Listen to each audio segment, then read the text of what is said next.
Good evening. This is Brett Robley. I am a lecturer at Cal State University Fullerton, and this is a homework video, which after you watch, if you're in my class, that's going to count for your 10 points of homework. On Thursday night, 3:15, I was lecturing, and we were talking about Chapter 9, and we were diving deeper into classes. And we're working from the book, and we're using a three-file solution to create a time class and then use it in one of our programs. I was also lecturing about programming and things that programmers do to protect themselves from making dumb errors. People get tired, people get sick, and it just so happens that I was both of those things on Thursday night, and I made kind of a rookie error and only slightly embarrassed because I understand that this happens, and so this is a good lesson for a programming class. But after building these three files that we found in the textbook, I tried to compile the solution and failed miserably. But the solution was very simple. Thank you, Brendan, for coming up after class and pointing out where I made my error. And I'll talk about that later. So let's talk about the solution. I'm going to do this video in three parts, and the first part is going to be on time.h. So when programs in the real world start to get more complex, you can't keep everything in a single file. So this program here, useTime.cpp, it's not a very long program. It's only 35 lines long, and that includes comments. But if we were to define the class called time, then we'd have a lot more lines. We'd have all the lines from this file and all the lines from this file. And so that gets us up to 100 very quickly. And time is just one object. If we start defining many objects, then our main program file is very quickly going to get into thousands of lines, and that's hard to manage, and it's very easy to make errors. And so what we like to do in the C++ world is we like to break off the class definitions and declarations into two files.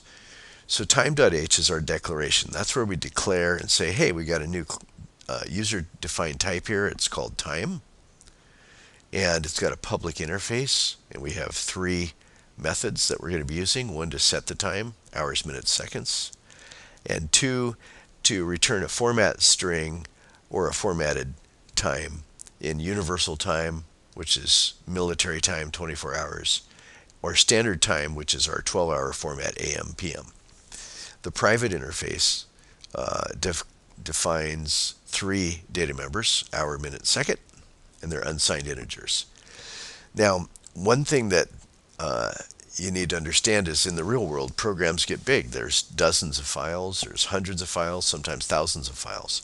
And so it's very likely that we'll be including time.h more than once, and in fact we do it here. useTime.cpp includes time.h. That's where it gets the time declaration, so it can declare time t. But time.h is also included in time.cpp, which happens to be the implementation of our time object. We'll cover those two files in the next two parts of this three-part series. But back to time.h, we need a mechanism so that we don't include time.h more than once. The code, if it's included more than once, would be classified by the compiler as a redeclaration of the time class, and that would throw an error, and we'd never be able to compile. And so what you see here in lines 7, 8, and 21, these three preprocessor lines form an idiom that is used to ensure that time.h is only included the first time and not any subsequent times.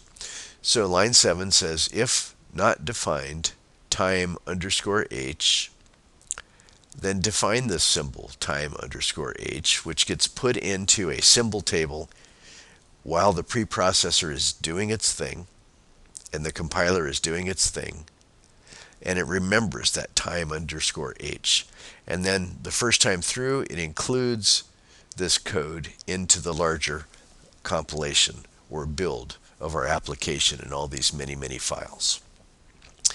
Now, the first time through, since this time underscore h symbol was defined, that means the second time we try to include time.h and it gets to if not defined time.h, well, it is defined. And so it's going to jump down here to the end if, and it's not going to try to include this code a second time, and therefore we won't get a compiler error telling us that we've just tried to redeclare the class time. Okay, and this is the end of the first video. I will stop this and then start part 2, which is going to focus on time.cpp.